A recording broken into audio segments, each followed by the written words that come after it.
Mr. Lott, I want to drill down on something that I believe the ranking member alluded to earlier, which is the impetus or the necessity for this legislation. So my understanding is the Trump administration has already reestablished the National Coal Council. They did so in June of this year. Is that right?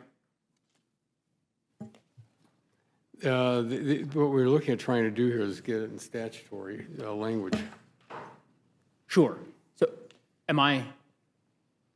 did they not reestablish it, or is it? I believe that's correct. Okay. So Trump administration in June of this year reestablished the National Coal Council, and your argument is that you'd like to have statutory authorization for this coal council that the Trump administration has restarted. Is that a fair assessment of your? Okay. And how important a priority is this? I mean, I think, would you describe this as something that urgently needs to be done, that needs to be done with expediency, or? Well, thank you for the question. You know, it's important because, again, as I mentioned to the previous question, what we're seeing happen in this country is that we have to have more power. There's no question about it. I've asked everybody in the Energy and Commerce, this committee, that when they come before us in the Energy Subcommittee, do we have to have more power or less power produced? Everybody's agreed that we need to have more power. So would it be fair to say that you believe it's really important that this National Coal Council get up and running? Well, it needs to be because, again... Okay. So can I ask you a question on that? Yeah, go ahead. So Trump established this council, reestablished it in June. Who's the chair of the council? Do you know? You know, I'm sorry, I don't. There is no chair. I went on the website this morning, couldn't find one. Do you know who serves on the council? You know, right off the top of my head, I couldn't tell you. Well, you know, I wouldn't be able to tell you either because there are no members who serve on the council. No members have been appointed since the Trump administration established this commission or reestablished this coal council nearly 4 months ago. They haven't bothered to name one member or name a chair of the council, notwithstanding the urgency that you described that this issue merits. Do you know how many times they've met since June? I'm thinking you're going to tell me. Probably they haven't met at all since there's not a that's council. a great guess. Since there's not a council. You are right, sir. Council, coalition, commission, whatever you want to call it. This new entity that the Trump administration has reestablished as an urgent priority to boost coal production has not met once since this all-important executive order that was issued in June. They have not named any members. They have not named a chair. For anybody who's curious about this, go online. Go on Google, National Coal Council or Commission, and you will find nothing but coming soon attractions on every page of the council. They don't have any future meetings scheduled. It just says coming soon on their website.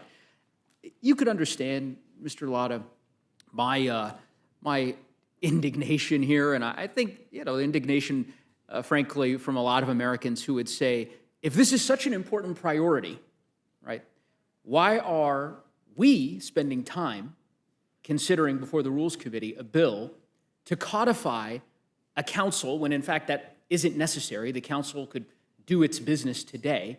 And, of course, even more ridiculous under the circumstances, given that this council has not begun to do any work whatsoever.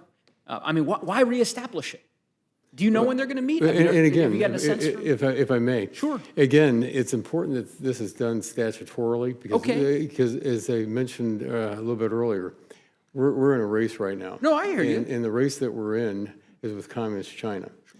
And Communist China is not waiting. And, you know, when you're looking at probably over 100 coal-fired plants coming online in the future over there, when you think about what they're doing on all their energy sources, but they're putting a big emphasis, especially on the on coal. But why pass a bill to create a council? Well, because I think that is never going to meet. But again, it's important that we have it in the statute, that we make sure that we have the folks on this council to move forward with it, because, you know, we're looking across this country, and it was mentioned a little bit earlier about certain regions of the country.